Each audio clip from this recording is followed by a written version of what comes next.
anlatsalar inanmazdım. Geldin dünyama, güneş oldun.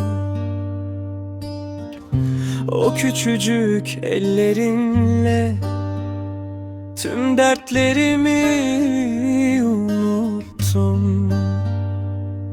Sen benim umutlu yarınım, gözümden sakındığımsın.